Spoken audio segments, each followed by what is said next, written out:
you just walk along and just wriggle your toes, and that plentiful that there, no matter where you're wriggling your toes, there's hundreds of them. Yes.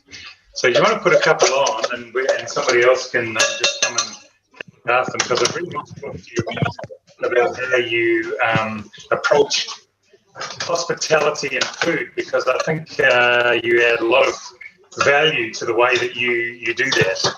Well, as soon as it's hot, you can start just filling. Oh, well, actually, it's just about.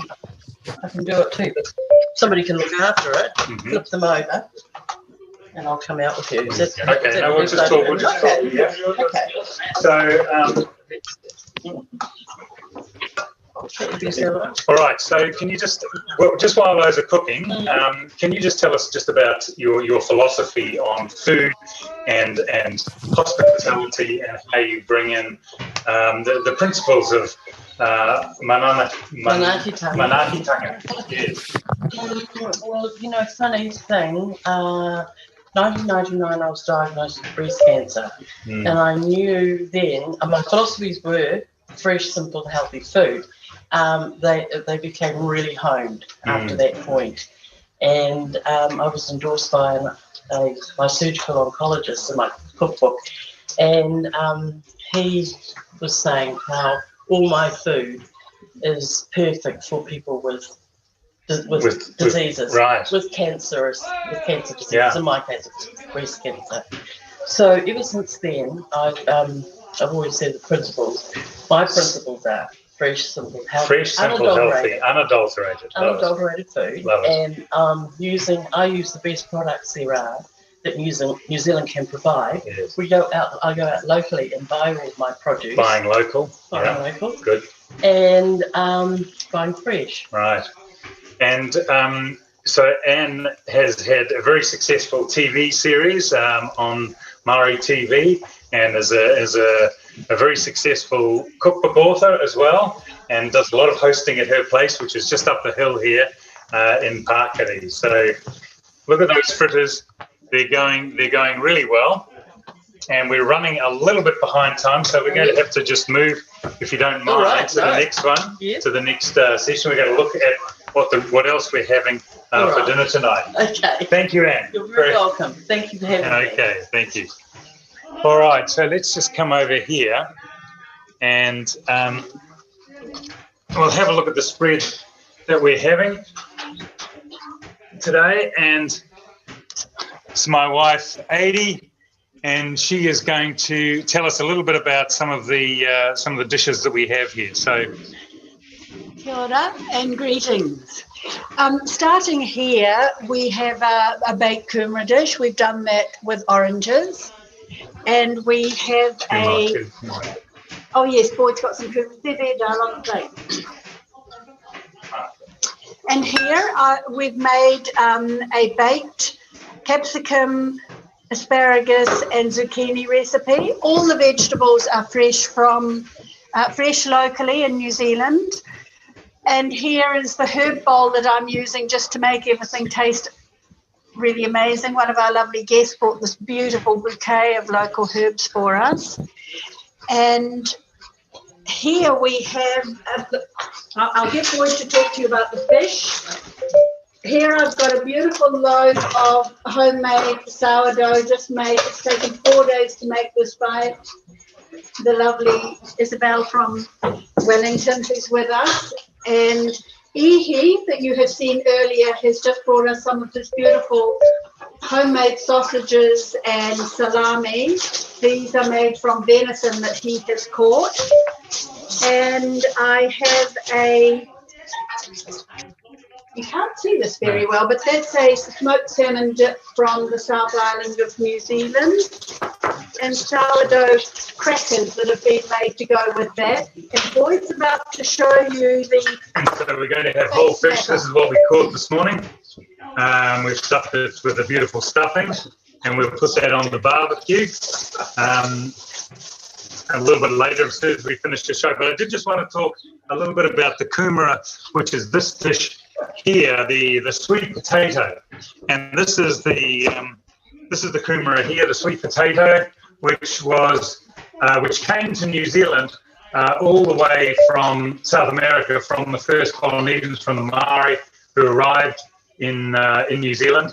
And when our children were at school, they always had to do a project on how did the kumara, the sweet potato, get to New Zealand, because when the Europeans came here, this South American food was already in New Zealand.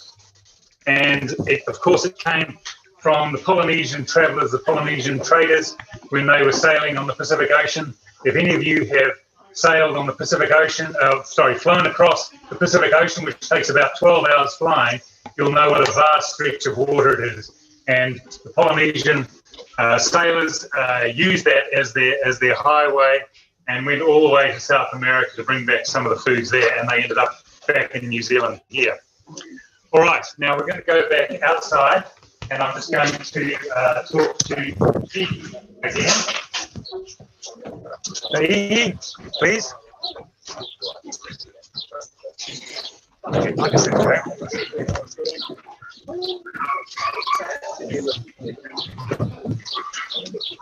All right, now you can probably see, hopefully, Ihi a little bit better here. So Ihi and I have been working a bit with communities and schools in relation to trying to improve health and nutrition, and in particular being physically active and eating well, particularly with school kids. And I've been very impressed with the way that Ihi goes about his education. He's a specialist in outdoor education, and he's transferring that to Education New Zealand. Ihi, tell us a little bit about your philosophy and how you approach education and people learning about healthy lifestyles and healthy diets and physical activity and so on. Well, some people have been having trouble with some of the ways we've been talking about health, Boyd, as you know, because we've been discussing the idea as Maori that health has nothing to do with people, that health is a consequence of the environments that cause you to have that as an outcome. And as Maori, or the native people of Aotearoa, we look at how water, land and stars affect the health that we'll end up with as an incidental outcome of knowing those places better. So Maori have been convinced in the last 50 years that health is about them as individuals, when in the past, health was a consequence that we obtained from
reserve still has a much wider impact. Absolutely. Yeah. So what does New Zealand have at the moment in terms of marine reserve space? What proportion of our coastline is marine reserve, and what should it be? So I think the goal is to have something like 10% of the coastline in marine reserve areas. Some of that's made up now in quite remote places in the Southern aim is 10%, Islands. what are we at the moment? So it depends what you count into it. I don't know what the current figure actually is, but it's well below that. It's well below that. I've heard something like 2%, 1 or 2% or something like that. Yeah. So we have to have much bigger marine reserves to be able to allow us to keep the fish populations and the seafood populations healthy. Yeah, and I mean, we've shown that a very small marine reserve can have quite a dramatic impact. And what I would really like to see in the future now is to try some larger scale marine reserves. Right. And see whether that just scales proportionately, but I suspect it would be disproportionately better. Right, and so that's in the sea. And tonight we're having the tours that you saw that Anne was preparing, and we got them out. We dug them out of the sand just on the beach yesterday. How good are we at preserving the shellfish populations? Because I know we've had some bad runs in New Zealand, almost extincting some populations of shellfish. How are we doing now? Yes, I mean, there's still a long way to go in terms of getting things back to where they should be. And from a kind of sustainability point of view, I mean, one of the points I was going to make is that the ocean food chain is a very long food chain. And the closer we can get to the bottom of that, the better in terms of productivity. And one of the things about the shellfish is that they're feeding directly on the plankton, which are the primary energy source in the oceans. So the more we can operate at that level, the better. The more we can sustain the plankton on the bottom of the... So how do we do that? Well, mussel farming. I mean, some of the farming of those is... And pollution? Does pollution have an effect on the plankton at all? Yes, and climate change. And climate change. Yes, you can get plankton, phytoplankton blooms and things that are not good for the shellfish. So maintaining the health of the environment in a general sense, and that combination of looking after what's there, looking after the biodiversity, the richness, and tapping into it in an appropriate way. Okay. And so if we had a willing government, and I hope we do get a willing government about marine reserves and about maintaining our biodiversity in the oceans, what are the things you would ask for? What are the things we need to do to maintain that, not just for the biodiversity itself, but also for our own harvesting to feed the population? Because fish is extremely healthy. And it's one of those big tensions we have in health and food, is that fish is very healthy, but there's a very limited resource and it's mostly wild harvested. So what would be on your to-do list if the government came to you and said, what are we going to do about this, John? So one of the things I think to start with is looking at a particular area as an exemplar and trialling new things there. So we live on the edge of an area called the Hauraki Gulf, which is quite extensive, but it's kind of small enough to understand. So there's quite a lot of work going into what we can do within that area. So the sorts of things, just water quality in terms of the urban habitat around the Gulf. The water that flows in from the cities into the ocean. Yeah, the water that flows in from the rivers. We were talking about the river health before, and some of the deforestation, some of the nutrients that are coming down. I see. And there's a lot of work going on in those watersheds to prevent that. Loss of the topsoil and so on. So what we do on land has a big impact on what is in the sea. Mountains to the sea, I think is right. Okay. And stopping bottom contact fishing and maintaining so that's trawling and dredging. And then in terms of the fish populations, it's about looking at the replenishment of what's there. So the marine reserves, as we've discussed, provide a source. And from the modelling we've done now, we can look at juvenile habitat and model back to where those larvae are coming from and protect those source populations. The source populations, okay. So it's what comes into the population makes a difference, and then it's how much you take out at the other end. So we need to look at that too.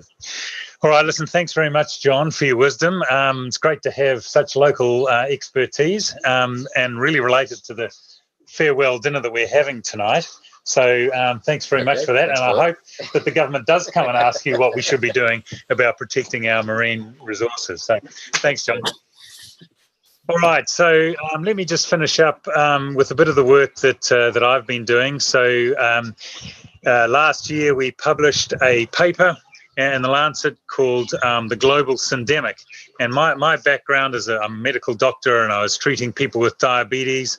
I got interested in obesity, and that took me into food, into public health policy and food policy and so on, trying to get at the root causes of what is driving our diabetes problem and our and heart disease and so on, all these preventable diseases. And I live in this world where we work on obesity, but many parts of the world also work on undernutrition, and they work in two different silos. So many middle-income countries have huge problems still with undernourished populations and starving children, and they have huge populations with growing diabetes, and they just don't connect up. And so one of the first things that we did was to try to get an assessment of how big the burden is of nutrition-related diseases. So malnutrition in all its forms, the obesity, the undernutrition, the micronutrient deficiency. And when you add it all up, it's something like about 20% of the preventable illness and premature death around the world. And it's just about that for every single country, actually. So in poorer countries, the problem is more undernutrition. In wealthier countries, it's more obesity and diabetes and so on. So that's the first thing, is that malnutrition is by far the biggest risk factor for ill health. And the second thing that we did was to join up those two things, obesity and undernutrition, with climate change. And as we embarked on this whole effort to try to join these things up, we went around, I did a number of workshops around the world with experts in about 15 different countries. And we asked the experts, how do you think obesity and undernutrition and climate change are joined up? And many of them understood that, yes, climate change is going to create undernutrition and food insecurity and so on.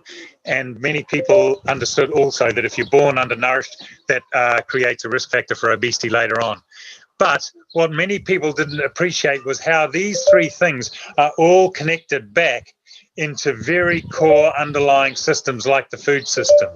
We need to see beyond the visible manifestations, the obesity, undernutrition, and climate change, and look down into food systems, into land use, into urban design and transport. Those are the four big ones contributing to those three things.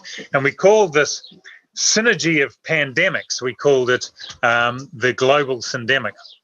And what we really wanted to do was to allow people to see that these things are really connected and to deal with the root causes. And that means going into the food system. And I'm really pleased that the UN is having a summit towards the end of next year on food systems. How do we create healthy and sustainable food systems? Because if we want our food systems to deliver for us, there's four things we need. We need it to deliver on the environment. We need a healthy and sustainable and restored ecosystem, because that's what we depend on. We need it to deliver on human health, and at the moment the food system is not delivering on human health. We need it to deliver on equity, because many of the problems that we have with undernutrition or food insecurity affect the poorest people, and that is unfair. We need to rebalance the food system so it's fair. And lastly, we need it to deliver on prosperity. New Zealand is a country where we depend on the food system that we sell, the food that we sell to the rest of the world. So it does need to be prosperous. And I think the other lesson that we can learn from New Zealand also is what I call the COVID approach. So in New Zealand, we had a very strong and very valuable response to the COVID pandemic, and it consisted of several things. First of all, the government took the issue seriously, and if they took food seriously, that would be great. Secondly, they listened to the science, and they listened to the scientists and the experts on how to do this. And thirdly, they took bold policy measures to deal with the COVID pandemic. And if we can do the same with food and food systems, that'd be great. And the last thing is that they communicated it well to the population. So if we can do that with food systems, we'll be doing well. All right, G, we're just going to wrap up a little bit now. So that's my spiel. I've been a medical doctor, and I've come all the way through to food policy and food systems, and still working in that space. And I hope that New Zealand can be a bit of an exemplar in many ways, the way that we promote the Indigenous ways of operating, the way that we promote our food environment, healthy food recipes, and so on. So now we've got a special treat for your audience as we finish up. We're going to, where do you want to put it? Okay. We're going to ask Aniwa and Kaya, who are Ihi's wonderful daughters. They're going to sing us a song, and first of all, they're going to tell us a little bit about the song before they launch into it, and then after that, we'll close with Ihi. So, you want to tell us about the song? This is Aniwa and Kaya. Kia ora. The song we will be singing today is called Tangaroa Whakamotai, and Tangaroa is the god of the ocean in Māoridom. So the song is basically explaining the importance of the ocean to our culture, and yeah, hope you enjoy.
Kia ora, thank you, girls.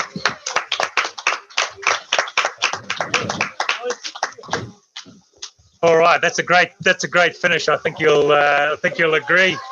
So I'm going to hand it back to you, G, for to take it on to Australia. I think that's your next port of call. I don't think there's any land between us and Australia that you're going to. So all the best for the rest of your Earth relay. You'll be a tired crew by the end of it. But I hope that we raise the awareness of what is healthy and sustainable food systems by the end of it, because we're going to need that pressure and that demand for action to be able to get the message through to the UN and to the countries to do something about it. So thank you very much for giving us the honour to start this Earth Relay. Got it. Thank you so much, Boyd. This was such a feast to kick off the Earth Relay. Such a feast with all the food, all the beautiful songs, beautiful people, and also the stories, local wisdom, and also for your very, very brief crash course on what you do. This is really amazing. Thank you so much. This is great. I mean, we have a lot of questions, actually. I don't think we have time. Like, people are asking, like, what kind of rituals the Maoris have to start off a meal, and whether they could see the sunset at your place. There are many different questions, but we are running out of time. We have about 5,000 people at the moment because it's the first episode. So we have about 5,000 people watching. But there will be more people will be seeing this. These are reserved there as a video. So more and more people will be seeing this as we move on. So thank you so much, Boyd. All right. It's amazing. You're welcome, and all the best for the rest of your relay. Yeah. Thank you so much. Happy New Year, and please say Happy New Year to everyone. Okay, Happy New Year. Yeah. Okay. Happy New Year. Bye for now. Bye.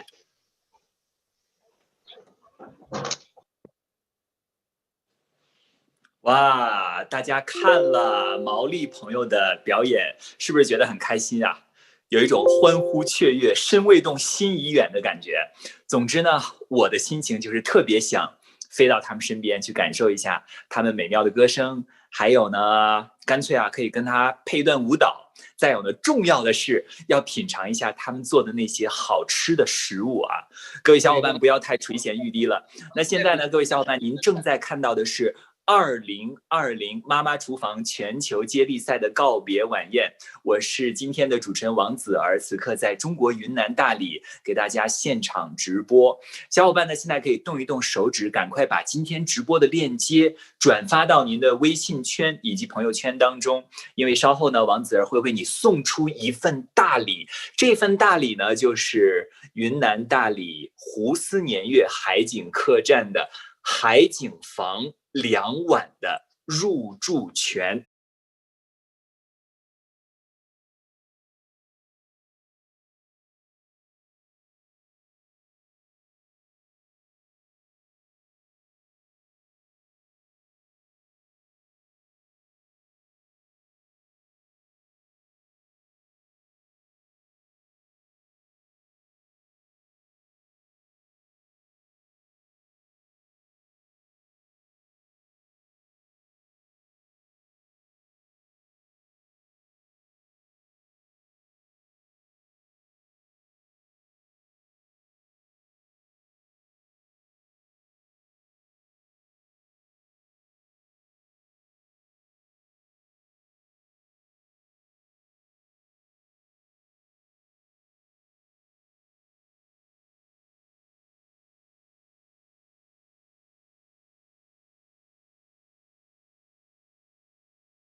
in Australia, you can see it is the place where the East meets the West. It has its style, right?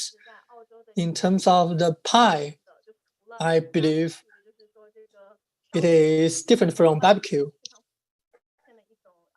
I believe pie has been quite popular in Australia in addition to barbecue, and it's quite easy to prepare, I believe. My husband has decided to consume less oil and less meat, and we want to reduce part of the food consumption for dinner. In this way, we can reduce our body weight. That is why pie is an excellent choice. In September this year, I was very lucky. This pie has selected by the Japanese restaurant Dancing. And you can see for the food recipe, I believe it will also be posted on my Instagram. For the Western platform, one light, and you can see the introduction of the recipe. And you can see we can prepare all of the food ingredients here, and you can see what we can do.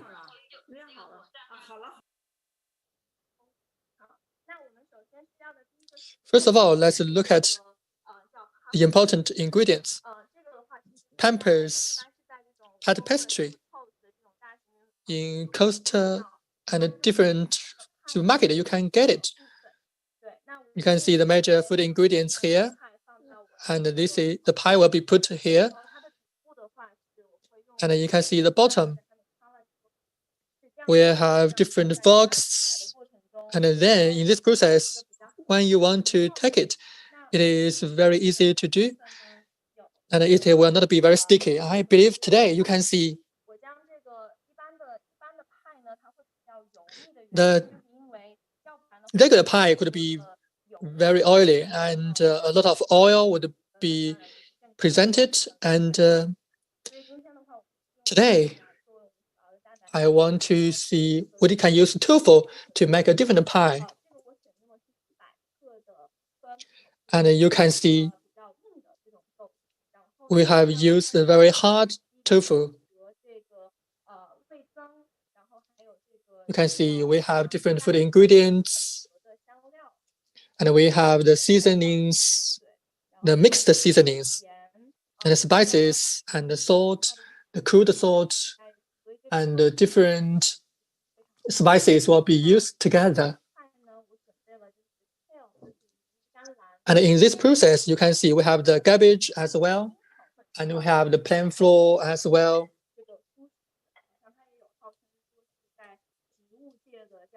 You can see it is the elite in the vegetable world. It has a lot of nutritions, and we have the fresh mushrooms, the traditional Chinese food ingredients, and we have fried it with a very small amount of oil and salt. And you can see the fresh mushroom will also be very fragrant. This is the very common carrot and the celery and the corn, and we have the pumpkin here. These are very common food ingredients in Australia. You can see it in different supermarkets. In this process, in order to make it delicious, we have the sun-dried tomato. In this food ingredient, they will have oil, and it will also be squeezed. What do we need to do? In this process, you can see, let's look at all of the food ingredients. They put it in this pan.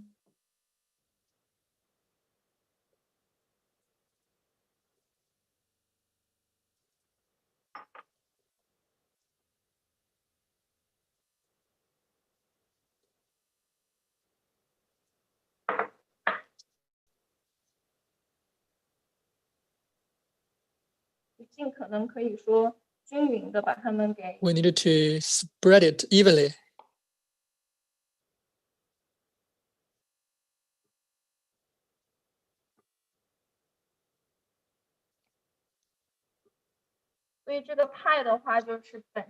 For this pie, you can see the calorie is very limited. If you want to be a vegetarian, and I believe it will be very popular even for kids, because not all of the kids will like vegetables.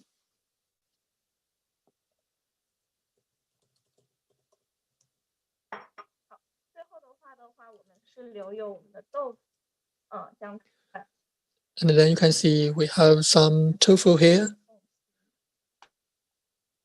We'll put it in all of the small seams here.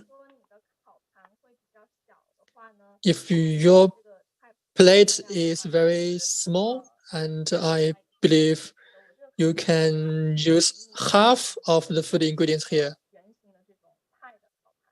For my plate, it is for the 20-inch, I believe.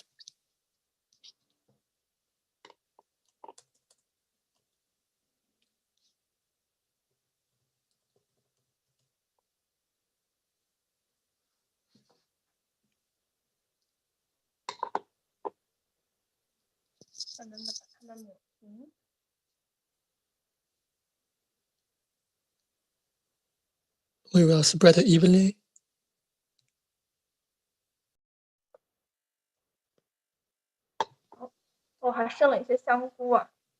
And some extra mushrooms will also be used. No waste.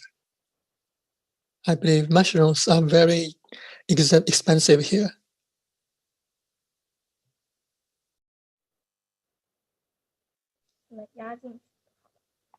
We will pressurize it into the tofu. The pastry, it has been cut into different stripes. You can see it here.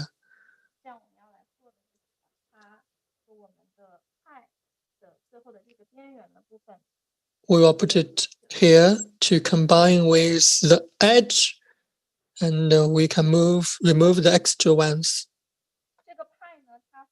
For this pie, it will take about 10 minutes.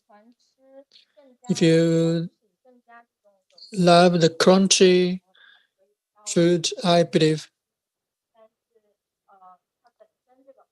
you can use a different approach. 10 to 12 minutes would be enough.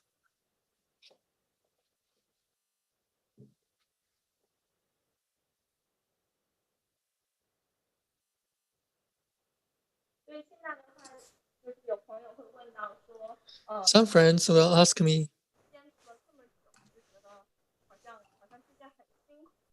it is quite challenging, or it is quite tough to be a vegetarian for such a long time. Actually, for me, it is enjoyable. At first, I was confused, but now you can see you have the choices in different diversified restaurants in Melbourne.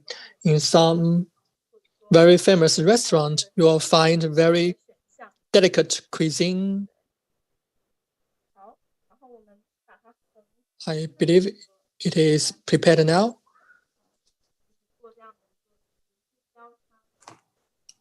Okay, now you can see all these strips are crisscrossed over the pie.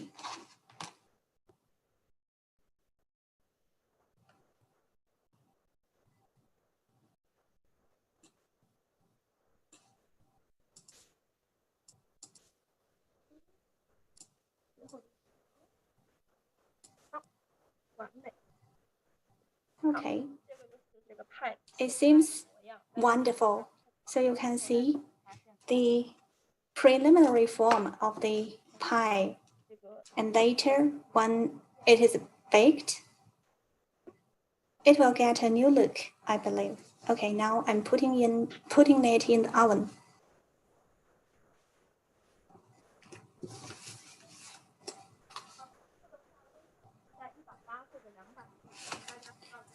The temperature is usually set at 180 or 200. Of course, you can adjust the temperature, but usually the highest temperature is 200.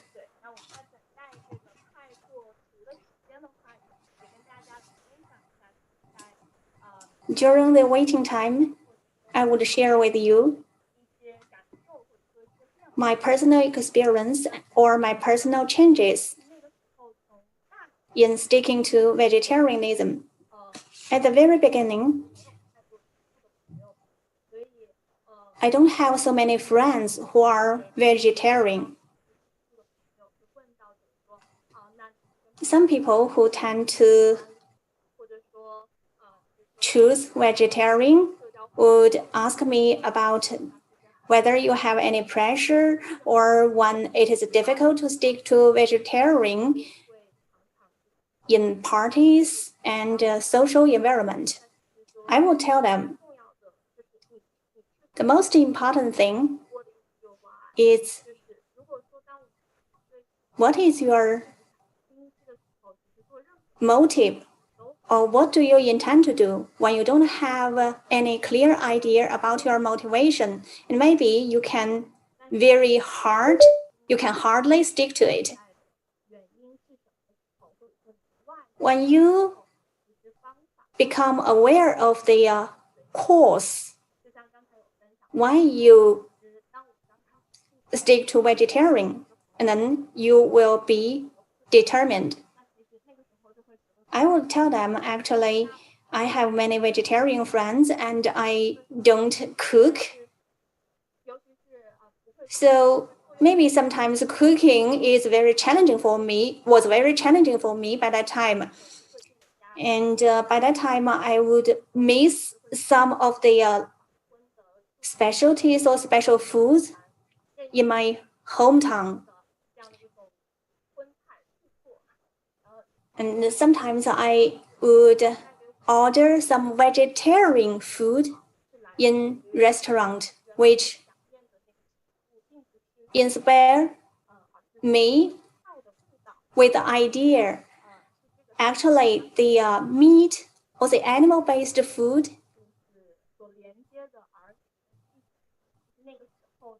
is connected with my childhood memory, also the warmth and love of a family.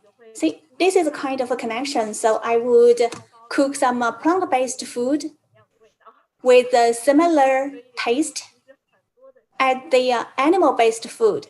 I would say some spices could help us, including the soya paste and spices and some soy sauce, etc., could help us to improve the taste of a plant-based food.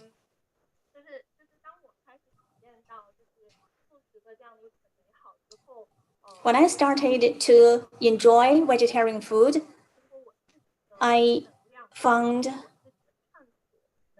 a lot of personal changes taking place, and I hope I could make my friends enjoy the plant-based food and could feel the difference. In the past years, I have learned food is not only an energy source,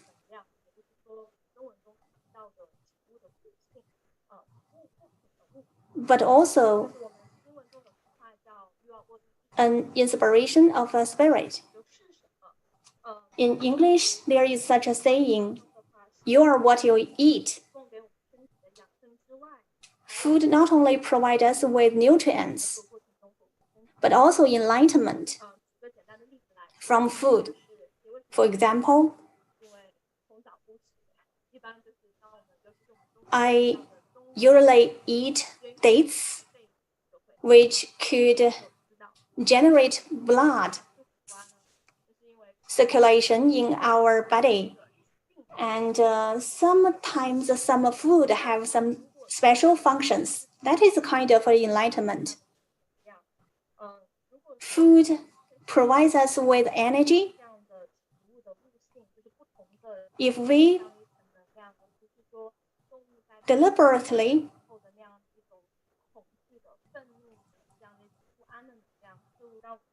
remove some bad mood, such as rage, scary, everything with the food we eat.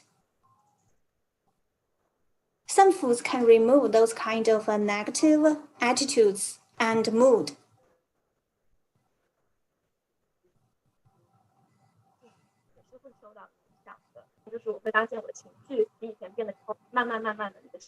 With the vegetarian foods, I can feel the inner peace being created. Another is vegetarian taught me how to love. I once read some comic books, some animations. Only small animals moved me with their persistence and their courage. Actually, it inspired me with the relationship between man and nature.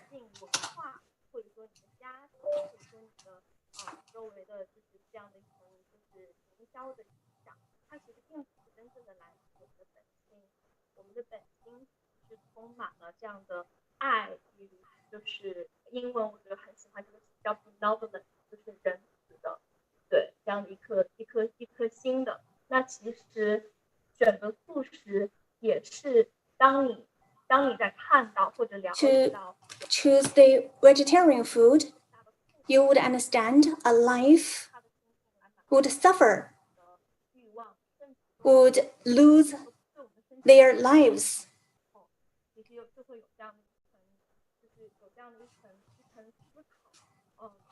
We would consider more in choosing our food.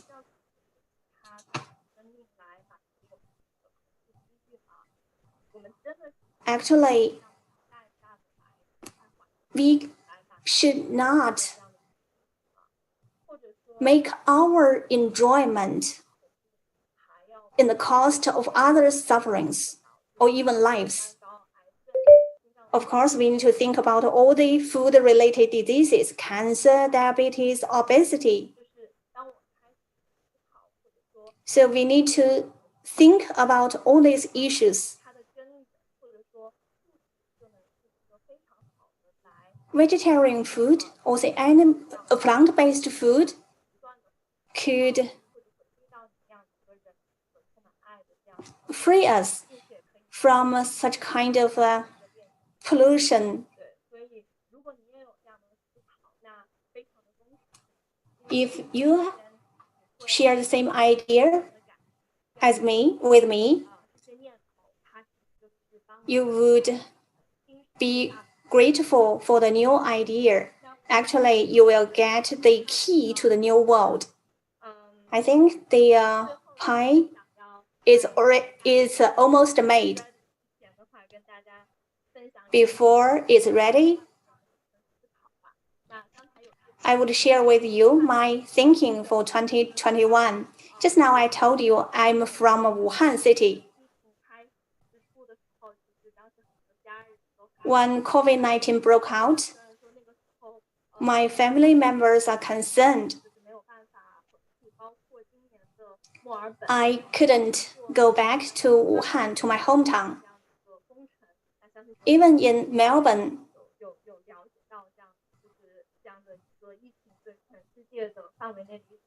we have been suffering from the COVID-19 consequences. I think people may think disease or the epidemic is terrible, which really upset us. But from another perspective, I would say it will enlighten us with some new ideas. We need to consider more about man and nature, the relationship between them. We need to change our behavior. We need to consider more about nature. We need to change our habits in order to get the world we want. Actually, there is a very close connection between man and nature.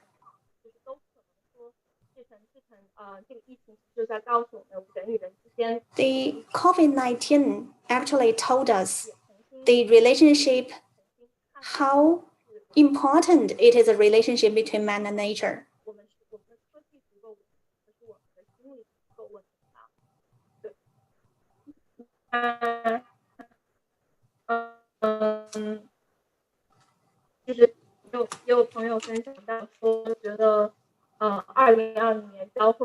Some friends would cherish the year of 2021 more because it is a new start.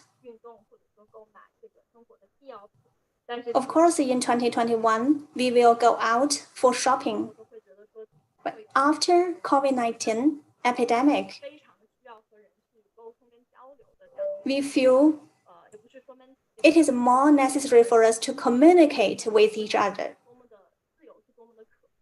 And also we can find the value of freedom. Being confined in a small space, we felt suffering. How about the animals? I think the ancient saint has told us, you cannot give what you don't want to others.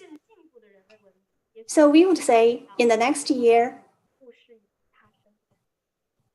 we would think twice about such a saying. We cannot force others to face what we don't want to face. Okay, I'm almost salivating. I can't wait to see the pie made by Xuelan. But so pity that I cannot go to your kitchen to enjoy the pie.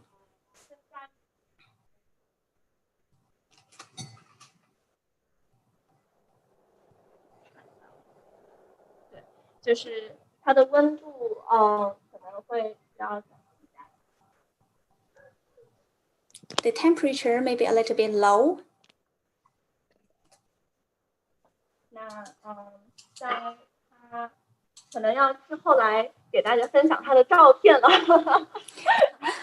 It's not cooked, but maybe later we can show you the picture of the pie. Thank you very much for the opportunity to share with you my understanding and my personal experience as a vegetarian.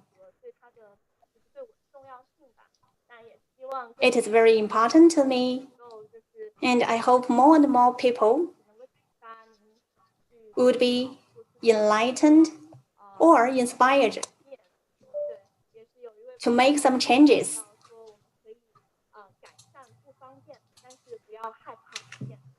We should not be afraid of any change. We need to make the change. Thank you very much. I would like to hand the floor over to the moderator.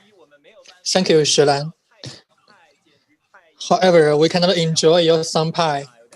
I believe many friends have been attracted to enjoy your pie. I hope that you can share with us the picture of your pie. Now, dear friends online, please move your fingers, send the link to your WeChat groups. In this way, more friends will enjoy our farewell dinner from across the globe, the 24 time zones. The previous speaker was Xuelan from Melbourne, Australia. She has shared with us her thinking and her way of perspective after the COVID-19. I believe we need to think about the story behind this different food and different ingredients. The Good Food Summit has been dedicating itself to protecting animal welfare and biodiversity protection and plant-based food. I believe this is an important part of our session. Welcome all of you to be a part of the 2020 Farewell Dinner. I'm Wangzar. We have over 10,000 netizens joining us online on Baidu live streaming.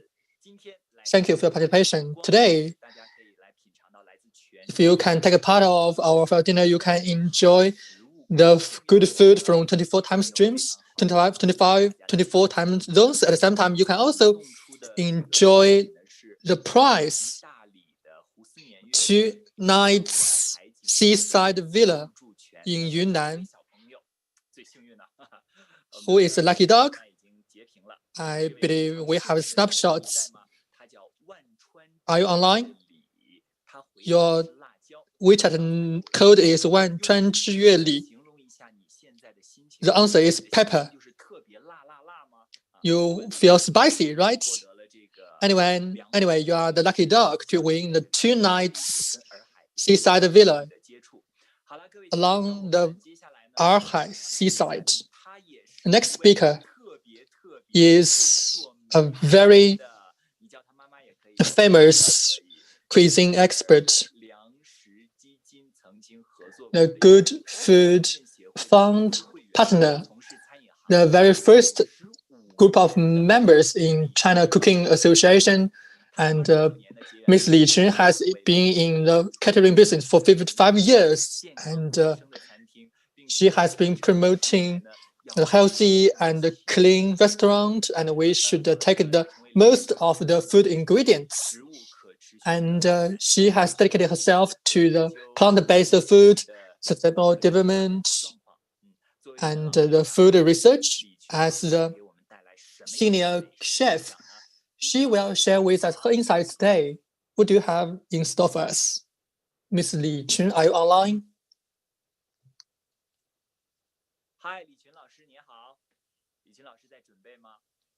Ms. Li, are you online? Ms. Li.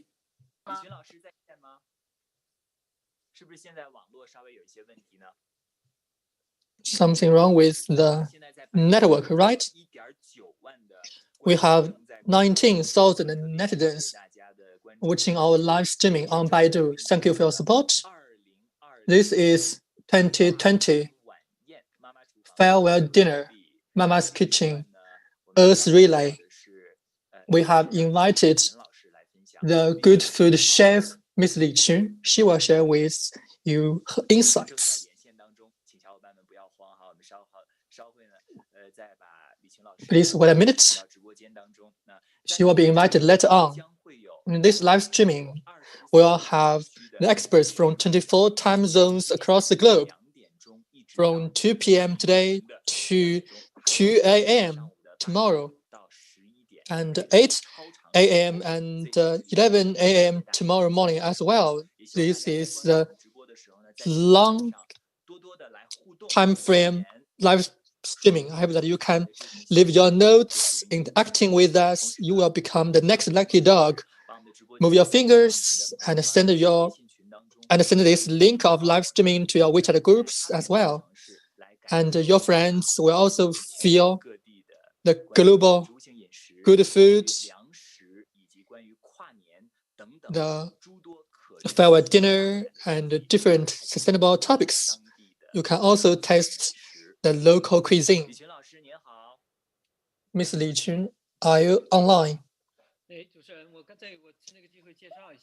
I believe in this session, I will take the opportunity to introduce Ms. Li Chun.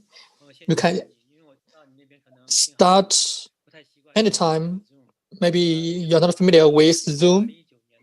In 2019, she was the good food chef thanks to her great research of the food.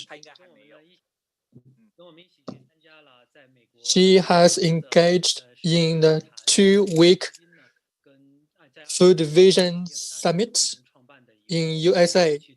It was jointly hosted with Yale University about the food and sustainability program. Now you can see We have about 190 minutes since the beginning, and you can see we have expert from New Zealand, Professor Boyd, the global top-notch obesity research expert. His research has been shared across the globe in Lancet magazine.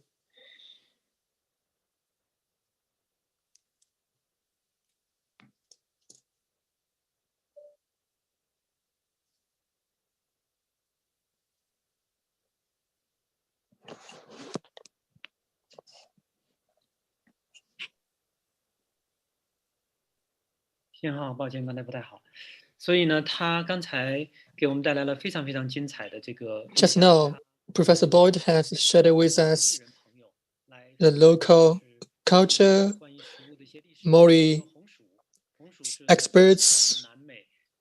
They share with us the sweet potato from South America to New Zealand and the local understanding of the food by Maori culture and the differences of the food in childhood and now, and the influence of the current way of food harvesting. We understand New Zealand is surrounded by the ocean, and what is the influence from climate change, and their health and sustainable food have also been influenced. Professor Lee, Miss Lee, are you online?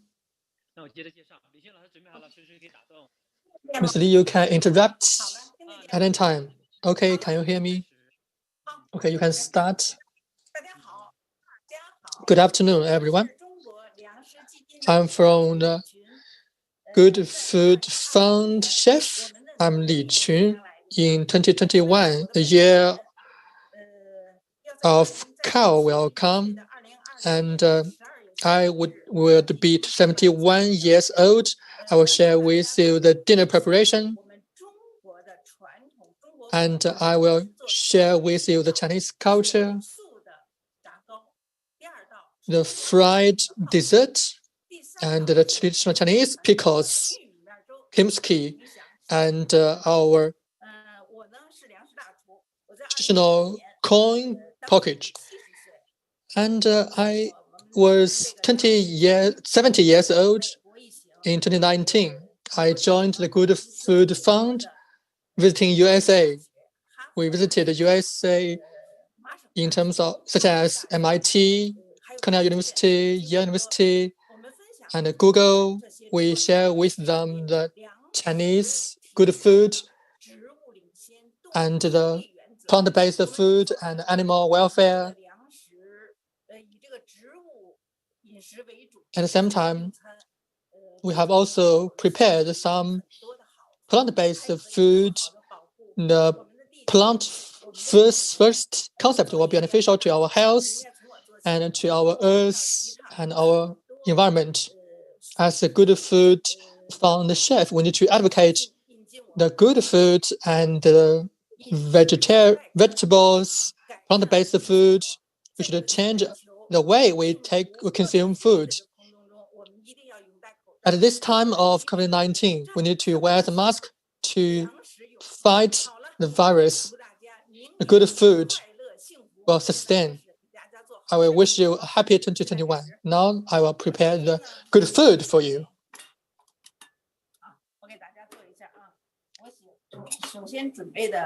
I will share with you my delicious food. The traditional Chinese kimchi. You can see we have the plant-based food and plant sustainability, such as the root, the shoot, and the root of the celery. And you can see the different restaurant food ingredients and cauliflower, and you can see garlic has also been prepared. It will serve as the appetizers, right? Let's look at the Chinese dessert. 300 grams of the flour and 100 grams of the water, and through fermentation the previous night, I put it in the refrigerator. The carrot, they should be extracted in terms of the nutritions.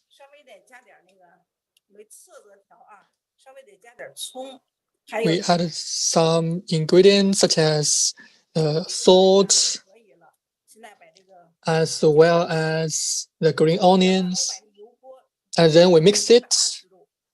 We set it at 120 degrees.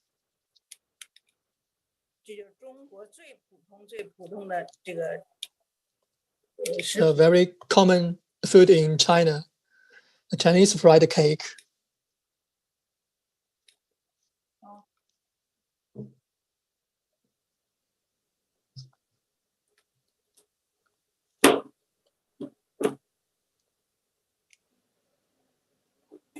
Now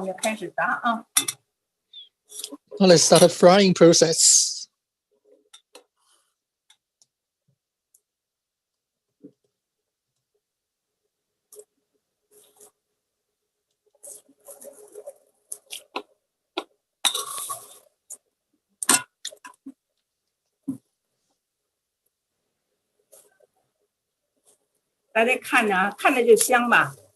Let's see, it's very delicious, right? Okay, the second cake, you can see it's very efficient. We can prepare the breakfast. Okay. 这谁呀？关掉，试掉这个，不知道是谁，只能看到厨房。没看不到。好了，而且它长势还特别好看，是吧？这就是普 You 通 can 的。 see the outlook has also been very charming. We have no extra additives. Some carrots and some yeast for fermentation. Salt should be added to it, otherwise it will not be very tasty. For the Chinese way of cooking, we have different choices such as steaming and frying. When I visit the USA, we have presented the way of cooking, and the Americans have been surprised. It's very easy.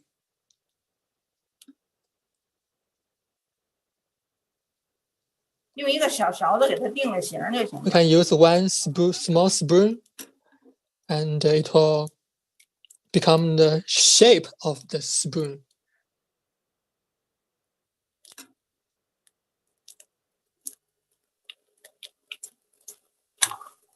For Western food, they will prepare some bread, but for Chinese breakfast, we have different categories, and we have the steaming and the frying method.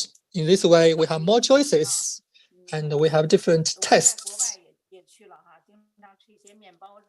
And when we visited USA, we enjoyed the bread. In China, we can enjoy the dumplings, the Chinese pancakes, and the Chinese steamed bun. In China, I believe you can have a lot of flour food and rice food.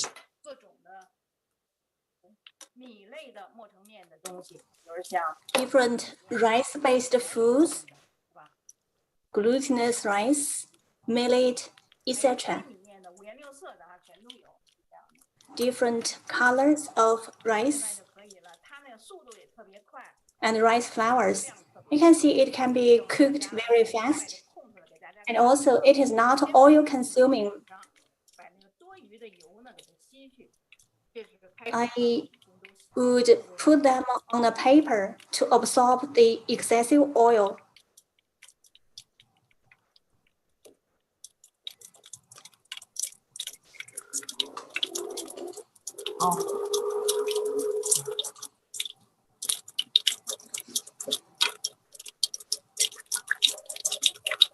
长势特别好吧？是不是长势特别好？ So you can see it can be cooked very quickly.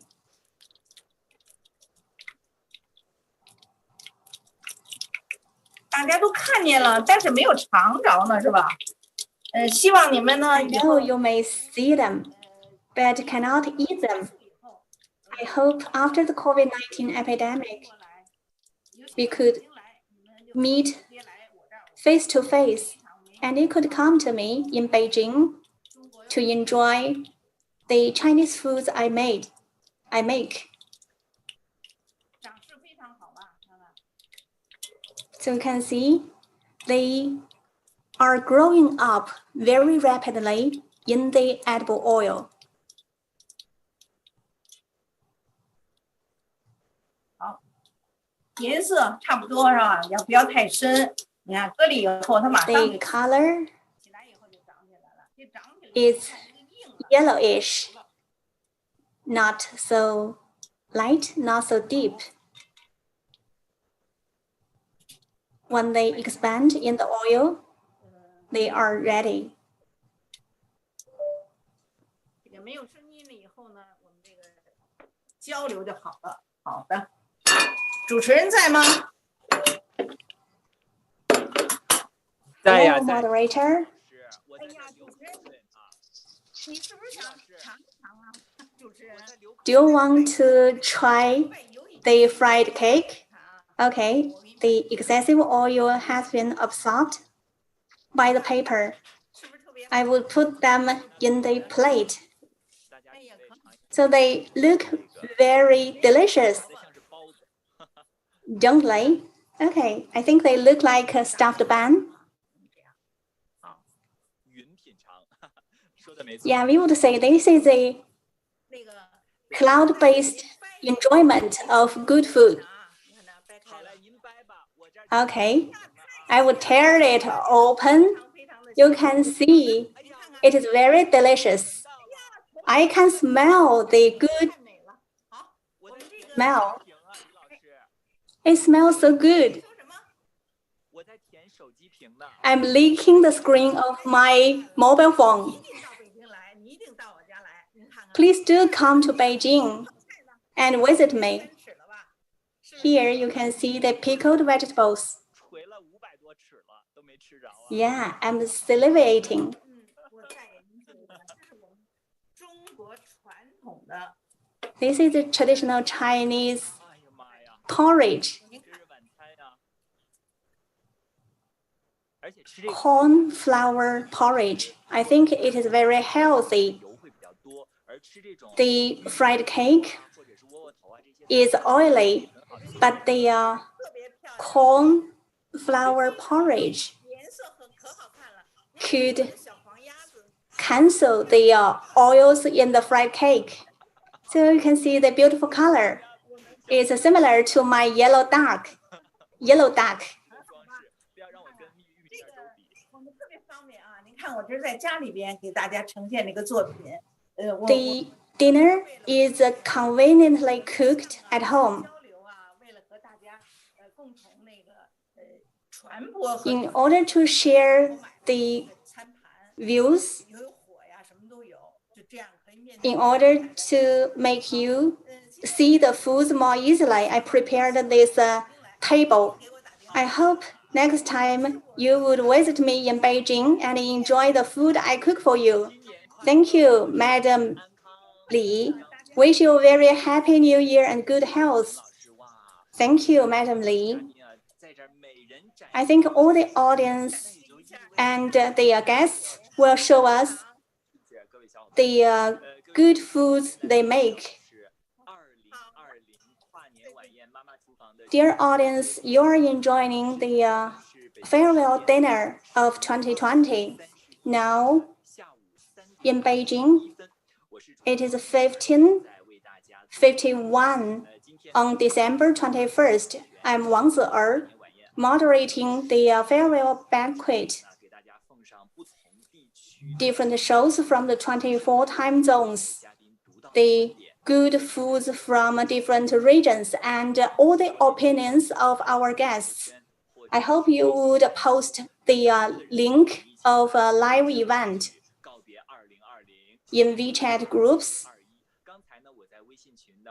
in order to greet 2021. Just now, I read a sentence saying 2020 is tough, but we will reverse all the sufferings and difficulties in 2021. The past year, we have experienced the difficulties, but also we can see the life is tough and strong. Because of the epidemic, we can feel the love and the bond between human beings. All the guests would share with us their healthy foods.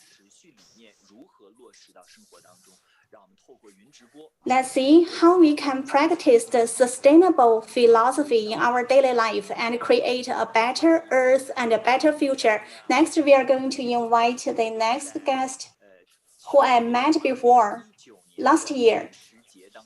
That is the Good Food Festival last year. He went to China to make the chef's manifesto. Who is he?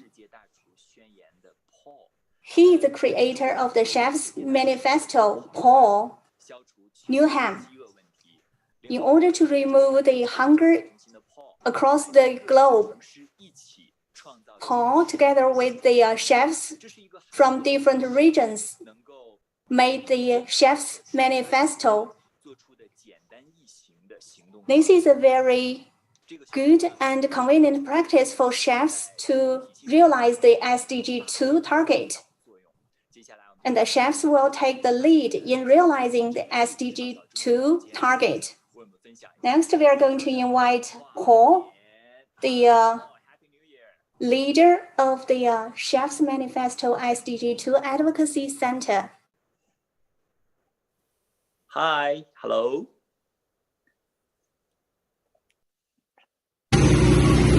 Standing outside South Melbourne Market. It's getting ready for the New Year's 2021. It's been such a tough year, and so it's important that as we see the new year come in, that we also are looking at what we eat. And so we've come to this market, it's a local market in Melbourne, to get some fresh vegetables, some fresh plant-based ingredients to see what we can make tonight.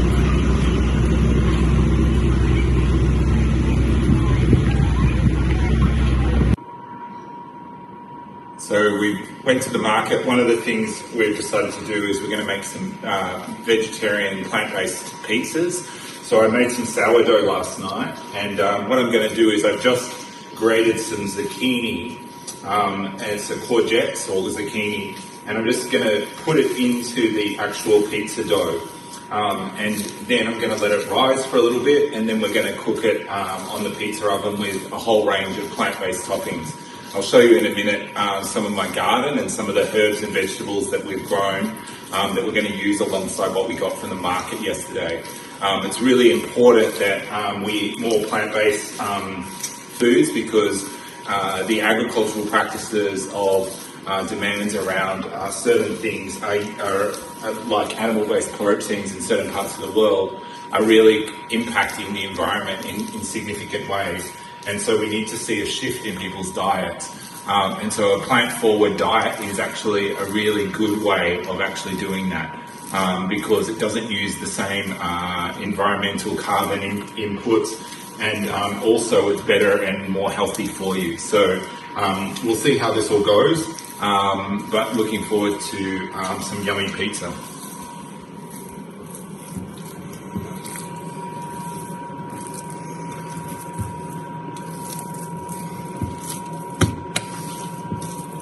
Okay, so I have put together the dough. We let it rise. It's a sourdough, and so a sourdough uses fermented yeast to rise.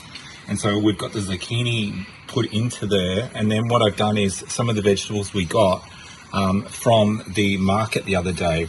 So I've put a pesto base, and the pesto is made with basil. And so there's, and then we've got some sesame seeds, we've got some rosemary, we've got mushrooms, we've got some asparagus, some peppers, so all different, really fresh, seasonal vegetables. And so we're having these on pizza. Pizza's a great base because you can put whatever you want on it. Often the traditional pizzas are very meat heavy, but you can also make them very, very tasty with plant-based ingredients. And also that helps to reduce your intake of animal-based products.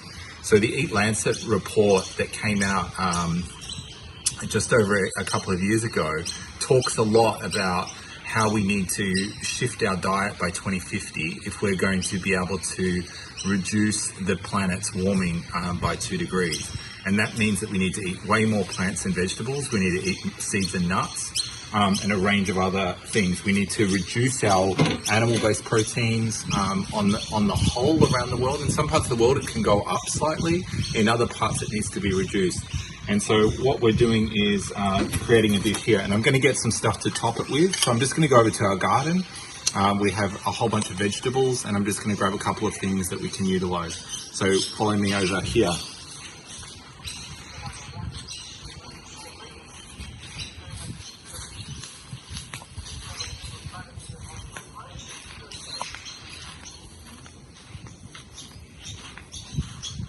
So in here I've got just some pumpkins and some zucchinis growing, some watermelon. It's a dead part of the yard. We've not recently moved in, and so I wanted to get some stuff growing. But what I'm going to grab from here, so I've got some zucchinis which I already have put in, but you can also take these zucchini flowers and you can utilize them and they're very edible. So I'm going to grab one of these zucchini flowers and utilize that, and then I'm going to come over to this part of the garden and get some rocket.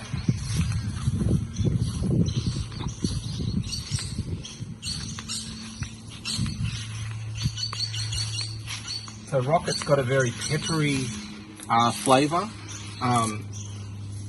and so you'll notice in my garden I've put down quite a lot of sugarcane mulch. This helps to keep the soil protected and just really helps you keep the water retention. So we're in Australia, and at the moment it's summer, and so it's quite hot, and so you'll see that there's a lot of need to kind of keep that. See, we've got tomatoes about to come, we've got snow peas. These are almost on their way out. You see still a few snow peas that are here. I don't think that's going to be great on pizza. I've got some corn growing behind. I've got more pumpkins, parsley. We've got more zucchini here. As you'll see, there's lots of zucchini flowers and fruit, and so that's part of why I'm finding ways to utilize them. And so a lot of planting things together. We've got some pumpkins coming up over here. As you'll see, we're going to have quite a lot of pumpkins, which is going to be great. So starting to think through what I'm going to grow with that. There's a watermelon. We've got some more rocket here. So that's great. But let's go over and put this pizza back in.